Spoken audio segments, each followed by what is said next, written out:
Welcome to the KPV podcast. And today we're happy to be joined by Stan Markotich, my co-host, as well as Eric Vickrey, the author of the new book, Season of Shattered Dreams, Postwar Baseball, the Spokane Indians, and a tragic bus crash that changed everything. So welcome, gentlemen. How are both of you doing? Doing well. Thanks so much for having me. It's great to be here with you guys. Thank you, KP. Everything's going really, really well. Thanks. Well, I'm just gonna jump right in. So again, Eric Vickery has written a book titled "Season of Shattered Dreams: Post-War Baseball, the Spokane Indians, and a Tragic Bus Crash That Changed Everything." Now, I have to say that being knowledgeable in baseball, I think I am. When someone says a bus crash involving baseball, the first thing that comes to mind was the 1992 California Angels bus crash, which injured several players as well as manager Buck Rogers. But I had never come across this particular incident in baseball history with the Spokane Indians until getting my hands on this book. So I'd like to ask Eric, first of all, thank you for writing this book and thank you for coming on. So, how did you find out about this topic and what got you inspired to write about it? Yeah, so I am also a lifelong baseball fan. Have loved the game since I was about 5 years old, and grew up playing the game and collecting baseball cards and reading about the game. But I had never heard of this myself until a few years ago.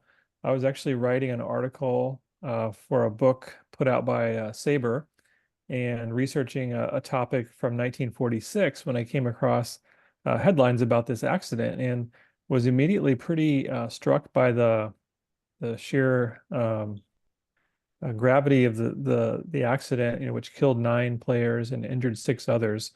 And so it definitely stuck in the back of my mind, and I started just doing some very basic research, Googling the team and finding out what I could about the team. And what I found is there wasn't a whole lot out there. The story of Jack Lohrke, one of the players, is pretty well known, but as far as the rest of the team, it's a story that had largely been forgotten over time. So I kind of set out to tell the story of the team, and eventually, as I got into my research, I realized that it would make a pretty good book.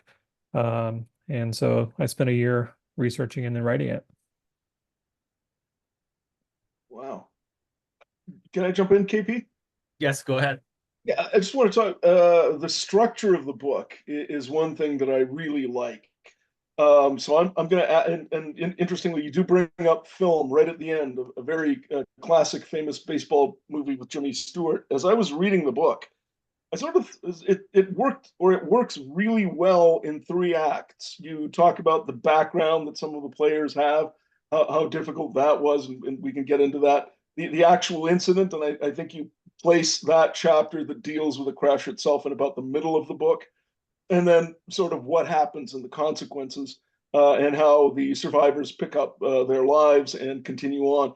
Did you sort of have any training in film script writing? Because I can see this book being filmed from beginning to end with very little editing.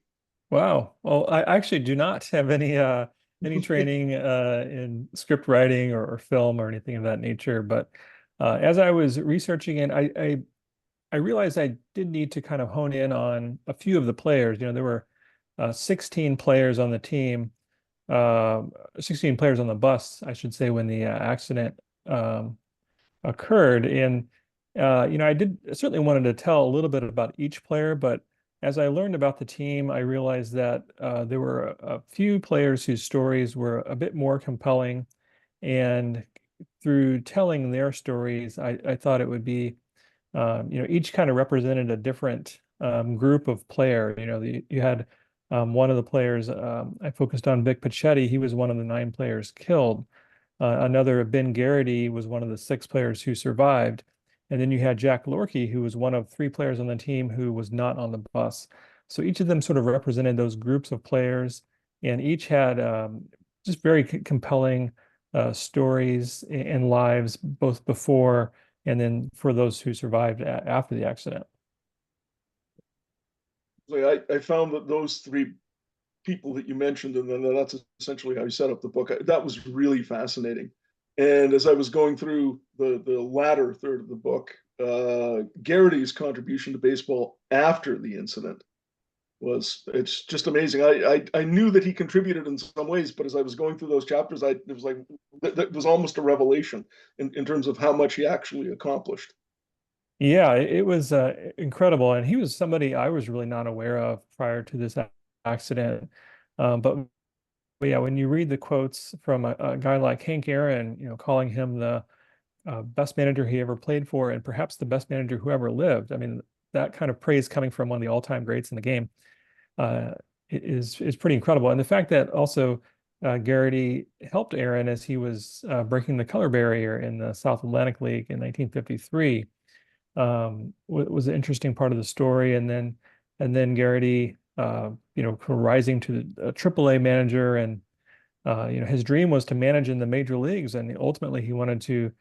His sort of long-term goal was to become a Hall of Fame manager, and but unfortunately, some of the after effects of the accident contributed to some habits, and he became an alcoholic after the accident, and that ultimately kind of derailed his career. So he had truly he was truly a baseball lifer, you could say.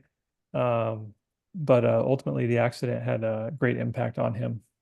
Right. It was interesting. You attribute the alcoholism to the incident, to the accident. And does your best research indicate that was the case? Yeah, I certainly, I don't know, if or how much he drank before the accident, but um, reading Pat Jordan's memoir, A False Spring, where he talks about how Geraghty used alcohol to cope with bus travel after while managing in the minor leagues. And then one of the players I interviewed who played for Geraghty, Howie Bedell, he told me that uh, Geraghty's alcohol is what kept him out of the major leagues. He later asked several major league executives, why Geraghty never got the chance, and he was told that that was the reason. Thanks.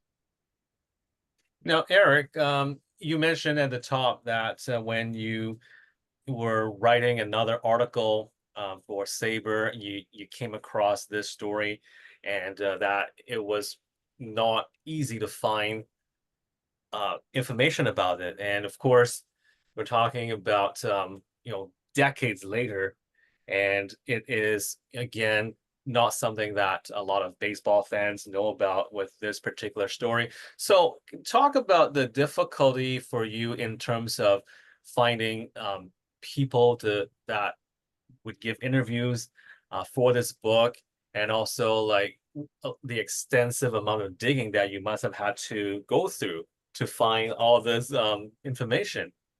Sure. Yeah, that's certainly the challenge of a book like this, is that the incident occurred when I was writing it. It was 77 years ago. So there was no one left, no primary sources who could, I could interview from that time. But fortunately, there were a number of family members of players who survived the accident, as well as some family members, or descendants of some of the players who were killed in the accident, who had still had scrapbooks and photographs and stories that they were able to pass along. So fortunately, through all those sources, and of course, newspaper archives and things of that nature, I was able to accumulate enough information that I thought I could tell the story fairly completely.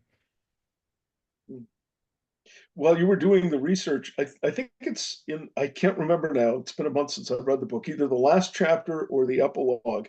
You mentioned a very similar incident that takes place in Wisconsin. I think it was Wisconsin, another major bus crash.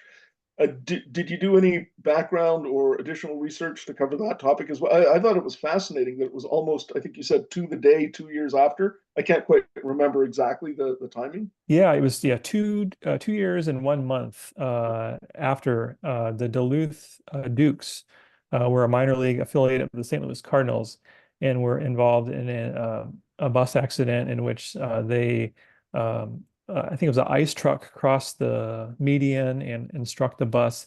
and killed, I believe, 5 players. So yeah, another horrific accident. Um, I did some just a very basic research just to kind of gather the facts. But that's a whole nother story that I think has been, lost with time. And there, sort of like the Spokane Indians, there weren't a lot of like household names involved in that accident. Although the younger brother of Red Cheney's was one of the players who was injured in the accident. But yeah, that's another story that, like this one, has just sort of been forgotten. Now, again, because this incident happened 77 years earlier, or decades earlier, and it's not something that a lot of fans would kind of resonate with, without having picked up the book. How difficult was it to actually approach a publisher to be willing to do it? Because I know, being a writer myself, even when we're discussing contemporary topics, quite often publishers will look at it and say, well, we don't think that this would work.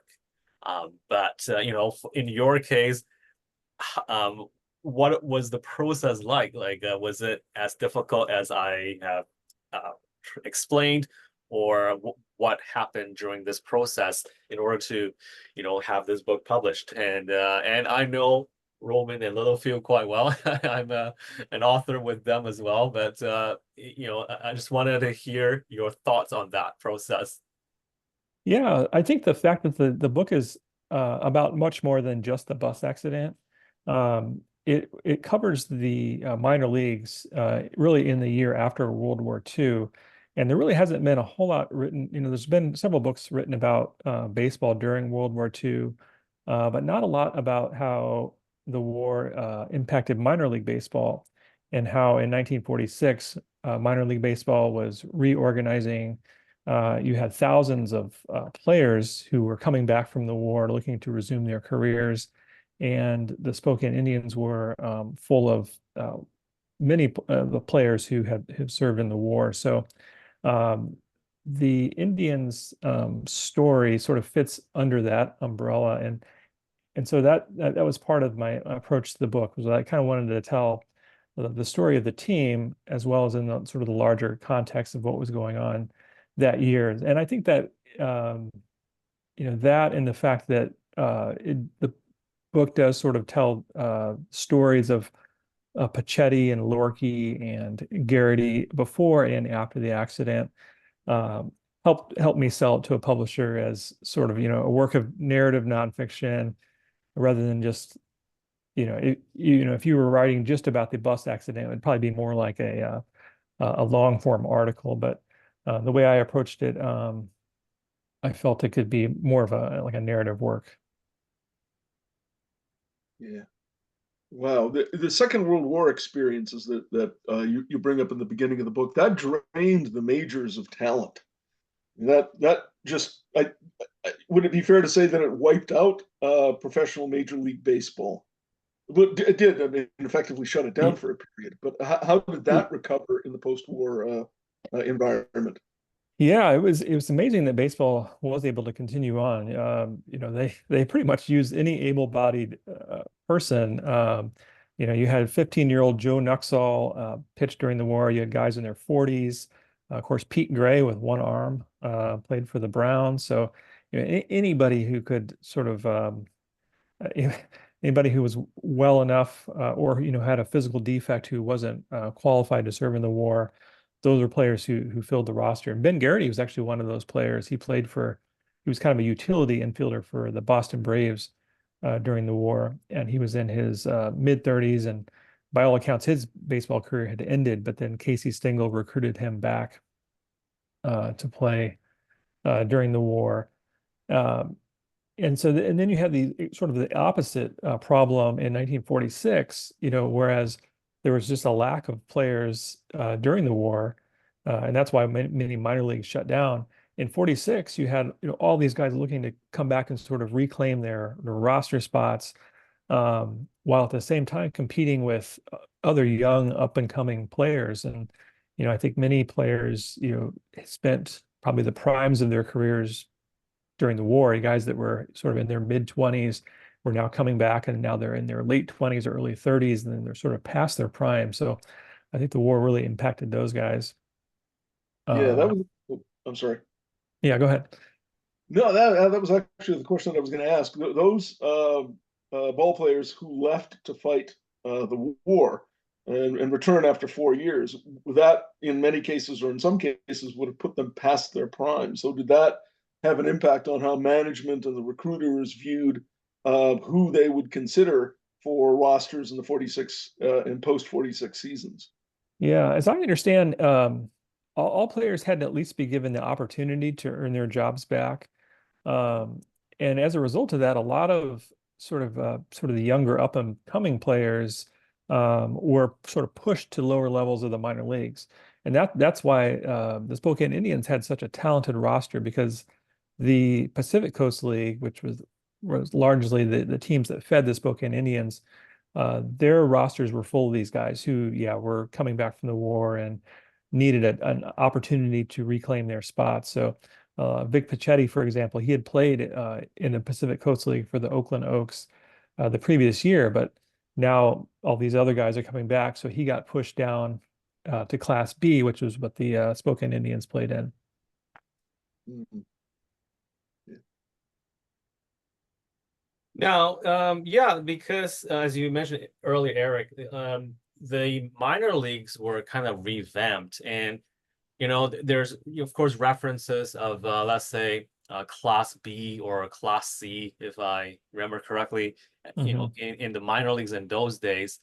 Um, how are they, like, for fans that might not kind of understand the different levels, when they revamped, the minor leagues in that era, how do they translate to today's modern era of triple A, single A, double A, that kind of thing? Because this is kind of a foreign concept for fans who are used to the current system and not in those days. Because again, the Spokane Indians were were at the top level, if I'm not mistaken. So how do those levels translate to a reader who is not familiar with Yeah, those chains back then?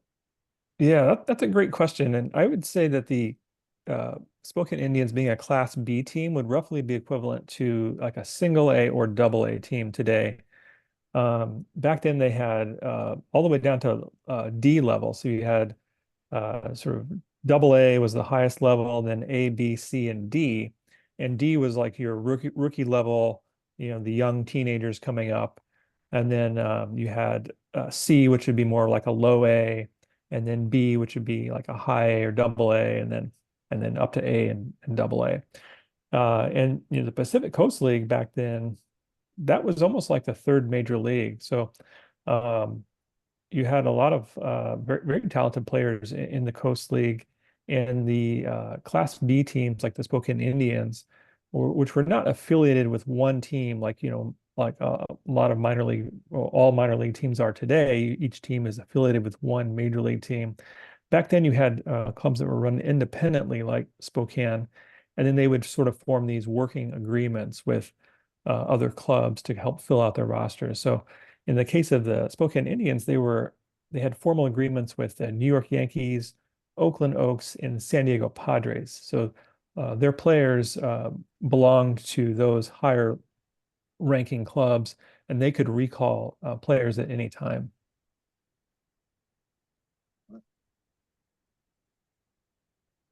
Now, Eric, you also, going over some of your other works.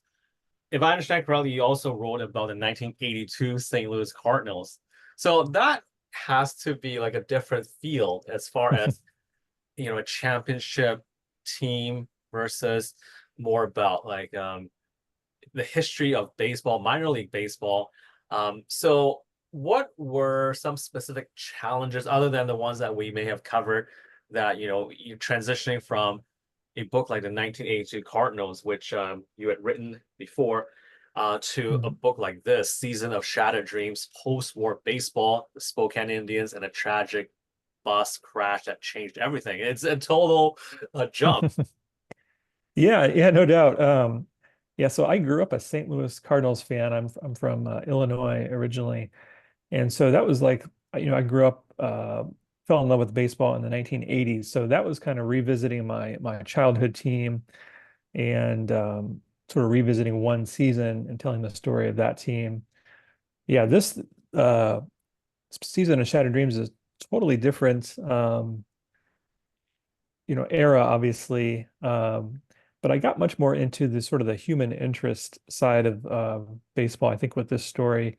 Much like Runnin' Redbirds, which is my book about the 82 Cardinals, it is about, one team and mostly about one season. But what really interested me digging into this was the sort of the who these guys were, what was their background, where did they come from, how did the war impact their careers, and then how did this accident affect their lives. So although it is a baseball book and about a baseball team, it's more about the individuals who played on the team. And that's so it was definitely a different project, and probably more of a challenge for me as a writer to research and write this book, versus Running Redbirds, which I kind of grew up watching. So that was uh, a little easier for me to tackle, I would say.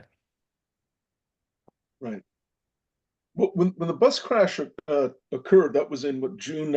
I can't remember the exact date. June 1946. Yeah, June Uh, 24th. June 24th, 1946. It made national headlines. I think I recall reading in it in one of the That's right. chapters, and that was a major story at the time that went on for several days. So it was, I would guess, at the time, very much in the public domain, public discussion, top of mind for a number of people. And then, as you say, I think in the introduction to the book, the incident has sort of fallen away completely. And I'm just sort of wondering, how does that happen? You've sort of explained that you found out about the incident in a certain way, but what was it that then motivated you to say, okay, from the time that I find out and make this discovery to the time that I do all of this research to put the whole story together? That must have Mhm. been a painstaking work. How available are news articles from 1946 around that date, 24th of June? Well, fortunately, with newspapers.com, that certainly makes a project like this easier than it would have been, say, 10 or 20 years ago. And that could be why, maybe no one wrote this type of book, in recent decades. There was actually a fictional book based on the team written in about 2003. It's called Until the End of the Ninth. And it's sort of a fictional account based on the team. That was really the only book that had been written about it. Um, yeah, when I first learned about this, I sort of just went on to Baseball Reference, sort of looked at the roster. You had a list of just a bunch of names, and of course you had two teams essentially that year. You had the Spokane Indians team that played before the accident, and then they had a totally different roster, after the accident. And if you go on to Baseball Reference, it's just one long list of names. There's no, you can't really distinguish who was who.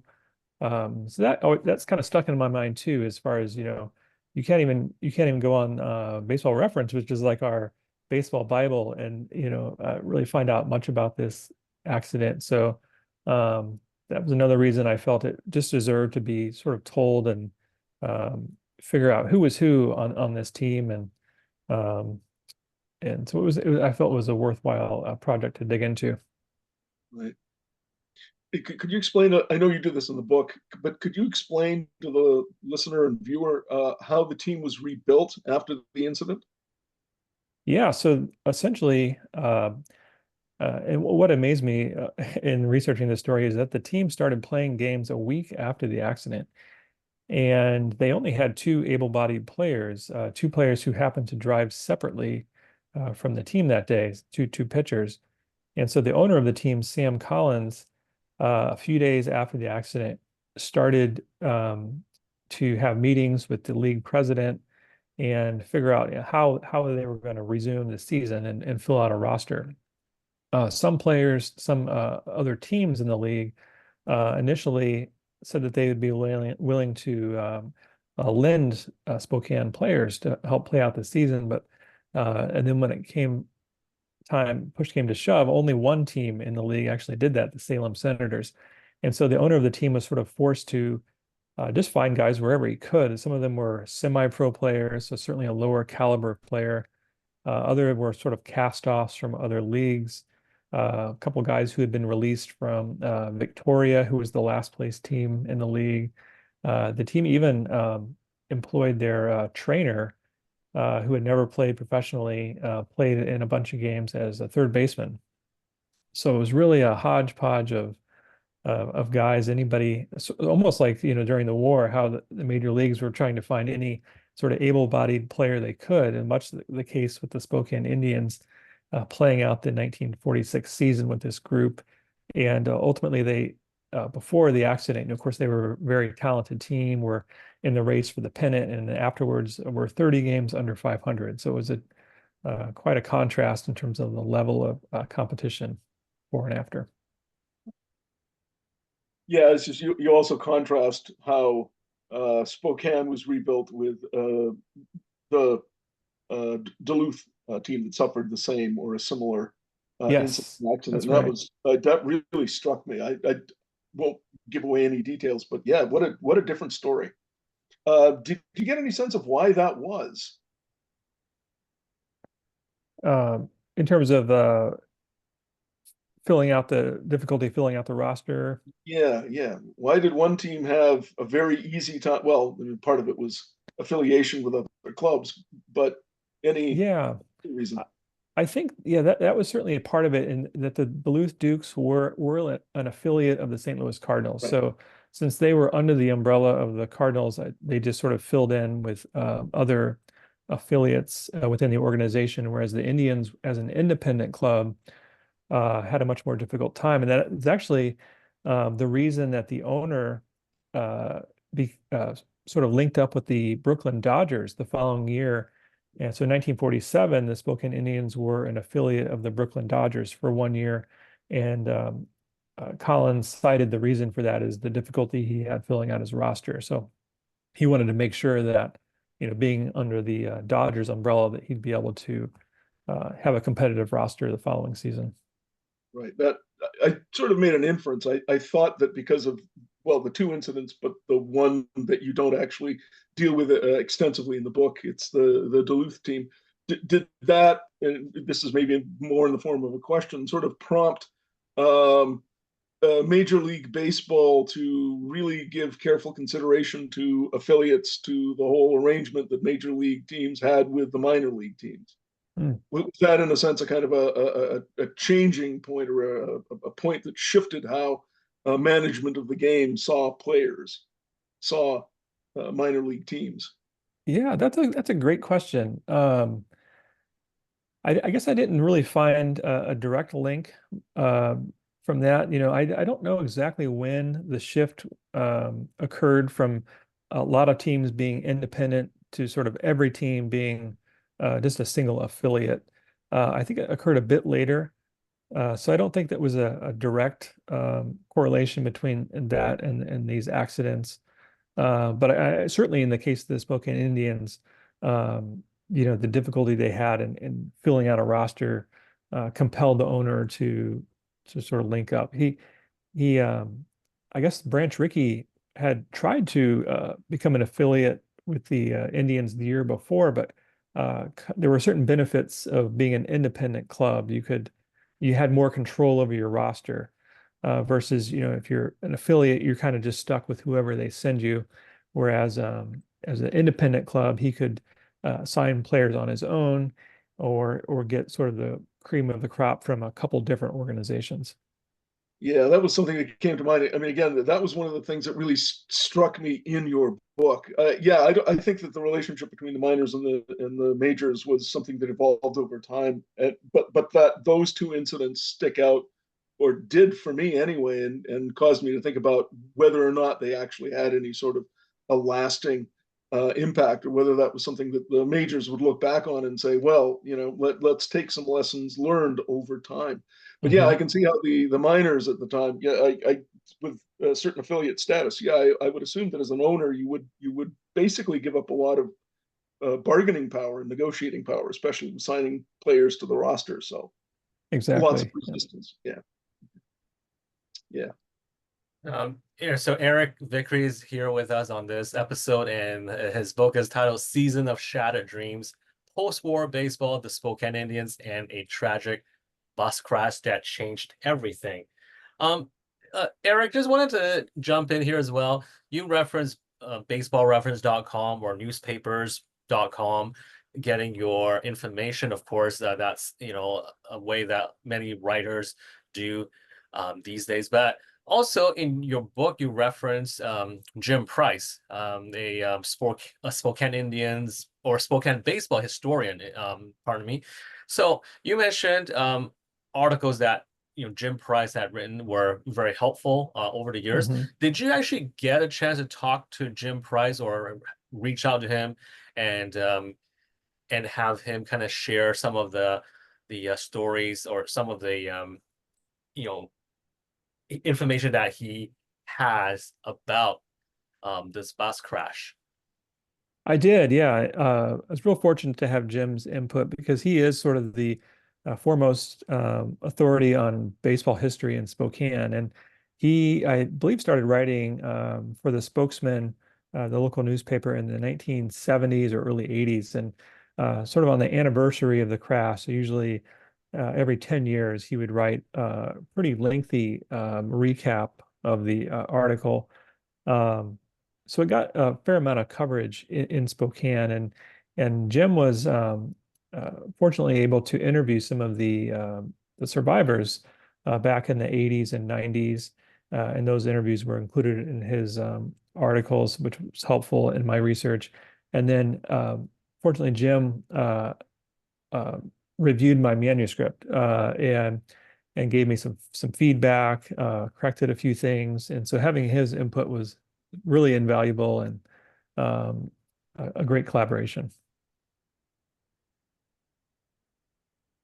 In terms of the photos that you did manage to get, and I can see the photos in this book, and those are actually great looking photos for sure.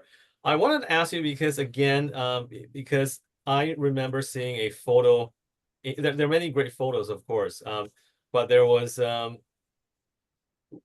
I guess the question is, when you come across these photos that were given to you by the family members, was it difficult for you to pick out the ones that you wanted to be in the book? Because I know that for publishers, they have a kind of like a preference for the number of photos that go in, or which photos that go in. Because I'm looking at the photo of Hank Aaron, for example, in here with very nice picture in the minor leagues and with the Jacksonville Braves in 1953, right? So that I think Yes. is a no-brainer. That's a photo that you have to have in here. Yeah. So what kind of challenge was that? I assume that you had access to more photos than were in the book. So can you talk about that, like whether the publisher Rowman Littlefield had any influence in what eventually went in the book? Yeah, that's a great question, KP, because I do have probably, I would say, between 100 and 200 photos, and I would have loved to have included more. Rowman and Littlefield gave me the number of 20, so I had to pick the best 20, and so I tried to choose photos of as many players from the team as I could, as well as, of course, the book focuses on a few players in particular, so showing different photos of them at different points in their baseball careers and in their lives. And then, yes, some of it had to do with photo quality as well. Some of the photos I got were obtained from scrapbooks, which had been sort of kept in boxes and closets for 80 years. And So, certainly not the highest quality photos. So that factored into, I had to choose, photos that would transfer well into a book form. So ended up choosing the best 20 I could, and I'm pretty happy with how that came out.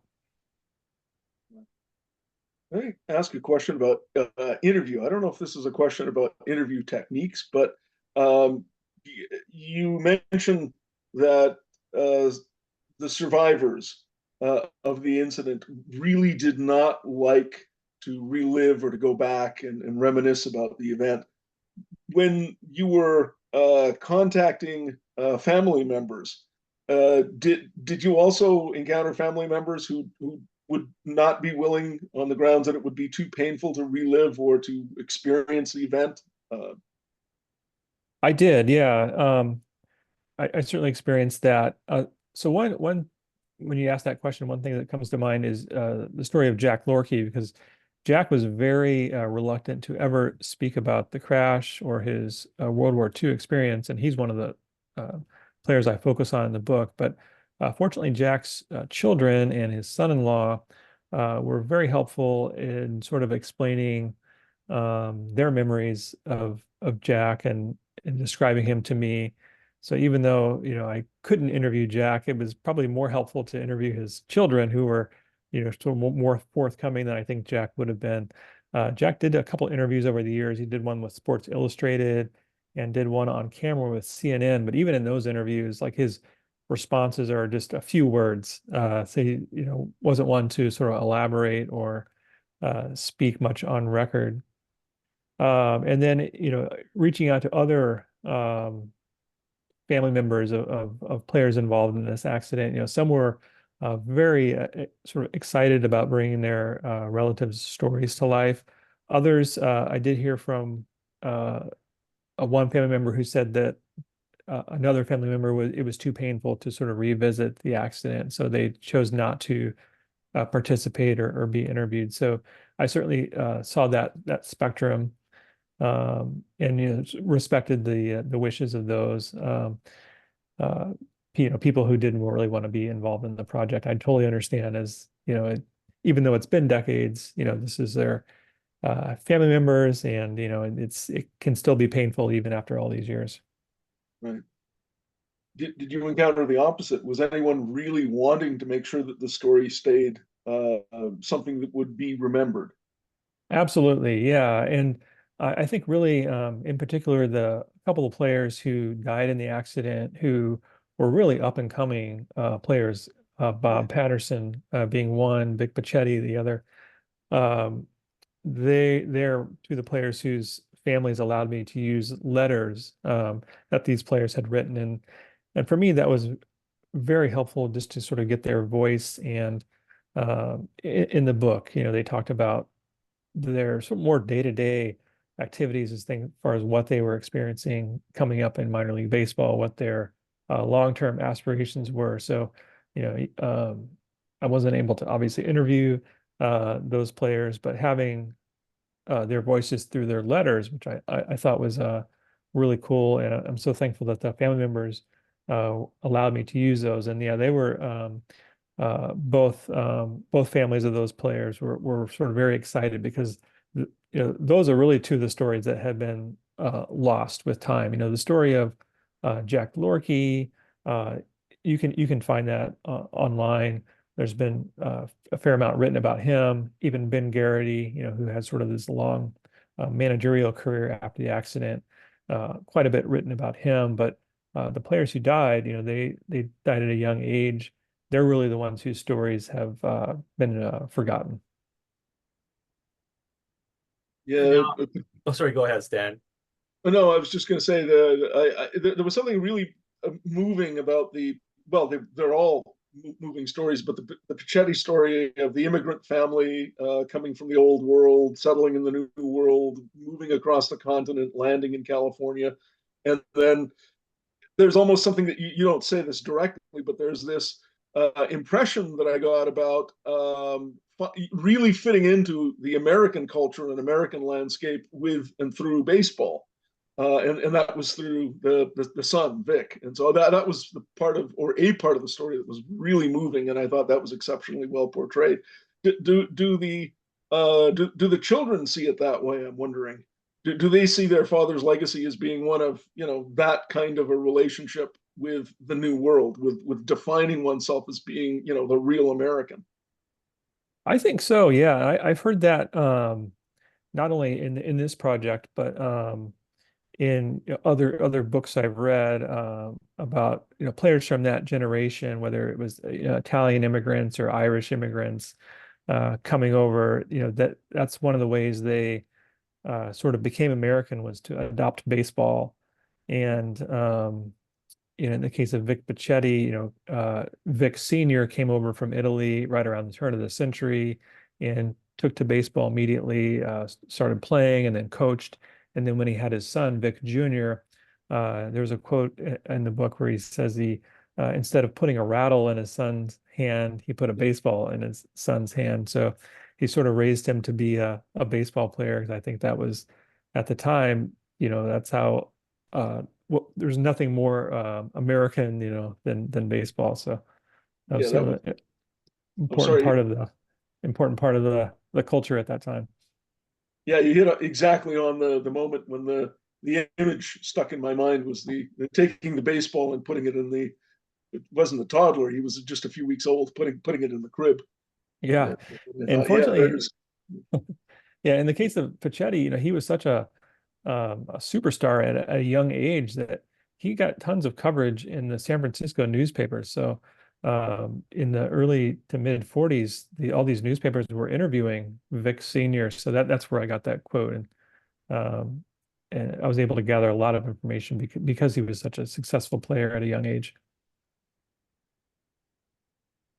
Now, Eric, you mentioning Pichetti, whose chapter I believe was chapter 3. So my question would be, because you are introducing different players, for example, Pichetti in chapter 3, um, how difficult was it for you to, I guess, not repeat information about the war in each chapter? Because as you know, when you're going through each player's background, inevitably there's mention about what's going on in the war or going in the world around that time. And was it like difficult, or how did you chart the information as far as what parts of the war you would mention in the first chapter, which part you would include in the second chapter, and then what you would write in the Pichetti chapter? Because again, these are overlapping in a way. So I don't know if you Yeah. can touch on that a little bit as well. Yeah, so the first chapter about Jack Lohrke really is about his experience in World War II.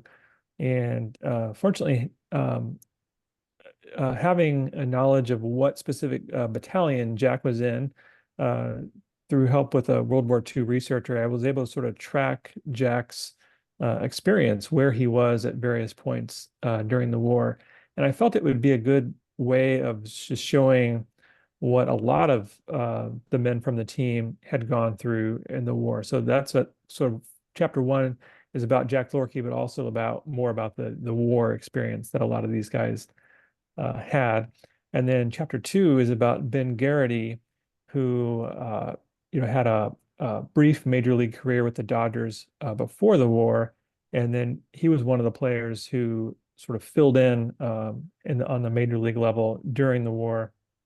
And then you had Pichetti, who was sort of up and kind. He was too young to serve in the war, but uh, was able to play in the Pacific Coast League at the age of 17 during the war, again because of the openings left by all these guys who had fought overseas. So yeah, there's certainly some overlap in terms of the time structure. There's a little bit of back and forth, between the early and later years of the war, but I felt that was at least a helpful way of structuring the book and giving some different perspectives as far as what the different players on the team had experienced. Yeah, I think it's a absolutely fantastic book. I was telling KP when I finished reading it about a month ago, it is on my list of favorites. One of the best sports books I've read in the last 3 or 4 years. And again, I love the structure. I love how it's put together. Uh, This year's been a really good year. I mean, for sports books, KP. I mean, you know how I feel about your work, and I think it's outstanding. Um, and a couple of others, and I'm sifting through a whole pile now. I'm going to be, I don't know, maybe optimistic and hope that I find something better, but I don't think I will. that's very kind of you. There's lots of great baseball books out there, and Oh yeah, I'm a big reader myself, and yeah, there's a long list of books I hope to get to, but there's always yeah, that balance between writing and reading. And yeah, nice thing about finishing a book is then it leaves a little bit of time to catch up on some reading. right. Well, I have a question. I'm sorry, go ahead, Stan. No, I was just going to ask if you have anything else planned. I now at this stage will be picking up your first book. That'll be after about a month or two when I get some time. And I'm looking forward to that as well. But do you have any plans going forward? I do, yeah. I'm in the sort of the planning stages of a third book, which has sort of coincidentally ties to the Spokane Indians. I'm going to focus on the 1970 Spokane Indians team, which was an affiliate of the Los Angeles Dodgers and is widely considered the best minor league team of all time. And it came as a result of the Dodgers 68 draft class, which is considered the best draft class of all time. So I plan on doing something revolving involving that draft class and that team. Wow. Now, speaking specifically of writing, Eric, because both of you have mentioned it. Now, in terms of writing, this book with Season of Shattered Dreams, Post-War Baseball, the Spokane Indians, and a tragic bus crash that changed everything. I can imagine it must have taken you years to finish the manuscript, but I guess it's a two sub questions, if you will. Number one, what made you keep going? And number two, in terms of the way that the book was organized, and Stan is a big fan of that, did you have any resistance from the publisher in terms of the structure, like how the chapters were going to be laid out? Can you touch on that a little bit? Yeah, so in terms of the working with the publisher, Rowman and Littlefield, they were very sort of receptive to my uh, first draft that I turned in, and I didn't have to make a whole lot of changes to structure, which was really nice. Um, there was just some editing, but not anything in terms of the structure of the book, which was nice. I didn't have to go back and or rewrite large sections of the book or anything. Um, and then, well, I'm sorry, what was the first Oh, part of your? so what kept you going? Like I Oh would yeah, imagine like there had to have been moments where you maybe were not, motivated or maybe I'm just assuming, but what kept you going in terms of completing this project? sure. Yeah, there were certainly moments where I was worried about not being able to find enough information to really tell the full story. Um, and I'd have maybe a week or two where I'd have kind of a dry spell where I'm not finding out much or not making much progress. But then I hear back from a family member who I reached out to, and suddenly they uh, contribute some new photos and some new information, and or I find an article I hadn't found before that leads to some more information, or something on ancestry.com about a player. So I had enough of those moments that even if I had a sort of a dry spell, I'd have something like that would sort of uh, provide another spark and help keep me going. And really, I'm somebody who once I kind of dive into something, I'm kind of all in. Um, so which is good and bad. But yeah, I spent a lot of long days and long nights uh, churning it out, and really took me about a year to do it. The extra photos, because you accumulated more than 200, as you mentioned, would you basically try to use them to maybe tweet out a photo every few days or every couple of weeks and kind of get people excited about the book, or maybe some extra information that didn't get published, would you use those tidbits to tweet them out to get interest for the book, or what do they what happens to them? Do they just get forgotten and buried in your computer or in your files? Do you have any use of those extra resources for this book? Yeah, I have used some of them on social media, particularly some of the photos that came out of the Picetti scrapbook, which have Picetti with Mel Ott and Carl Hubble and Connie Mack. So a lot of household names that people know. So I did use some of those photos just to also indicate and let people know that the book is sort of extends beyond just the Spokane Indians. They had links to other sort of well-known people throughout baseball, Casey Stengel, Hank Aaron, as we've talked about. So I tried to get that out there just to provide little teasers of what's in the book. But I do have lots of other photos which I haven't shared, which I certainly could.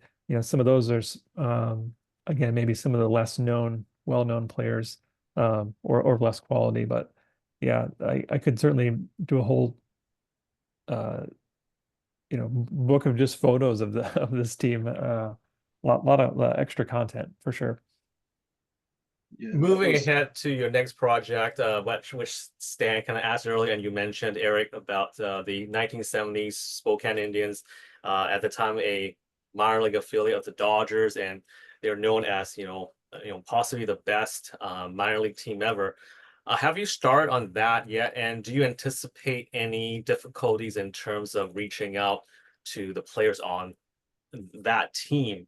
Because I would imagine that they'd be excited to talk about those days, but I'm just guessing. Like, do you anticipate any kind of challenges, in reaching out to those players? Yeah, so I've approached this a little differently than my Run and Redbirds book about the 1982 Cardinals, because with that book, my plan and what I did is I basically wrote the book, and then my plan was to go back and interview as many players as I could to sort of fill in gaps where I could, and not having much of a reputation in baseball or as a writer, and that being my first book, I think it was a little more challenging to get people on board. Whereas so far with my 1970s Spokane Indians book, I've already touched base with a few of the key players on the team who are very excited about sharing. So I decided to do that first this time, rather than spend a bunch of time writing and then trying to interview afterwards. I tried to do that ahead of time, and so far it's working out well. Stan? I'm just waiting for the next book to drop. I'm really looking forward to it. I think the only thing I have to add at this point is everybody listening, watching, get the book Season of Shattered Dreams by Eric Vickrey. It's fantastic. Well, I appreciate the kind words, Stan.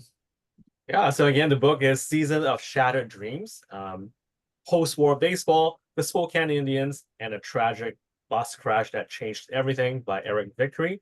It's published by Rowman Littlefield. You can get the book online everywhere where books are sold. It's a pleasure to talk to you, Eric. And thank Likewise. you, Stan, for your contribution, and all the best with this book. Thank you so much, Eric. It was an absolute pleasure. And again, love the book. Okay, thank you. Great talking to you as well.